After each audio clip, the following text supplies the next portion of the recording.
Ja, meni se zdi, da smo kot družba nekako postali zelo sebični, ne? In da ne razmišljamo o zanamcih, o ljudeh, ki prihajajo za nami. In je nekako skrajni čas, da začnemo tudi na njihovo prihodnost misliti.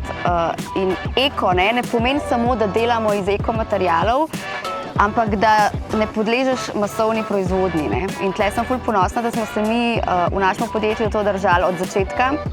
Tako da v bistvu že od samega štarta delamo samo unikate, delamo ali pa limited edition, no, omejene količine, in v bistvu to je en tak velik problem, ki je nastal s to eko situacijo, v kateri smo danes, ne, ki je v bistvu toliko ene masovne proizvodnje, da dejansko smetimo ta planet nepotrebno, ker je več ponudbe kot povpraševanja. No, tako da sem ponosna na to. Se mi zdi, da je še posebej pomemben, da v teh časih, da se vlaga v mala podjetja, v podjetja z zgodbo, z dušo, podjetja, ki nimajo masovne proizvodnje za sabo, ker so glih ta neka future ekološka podjetja.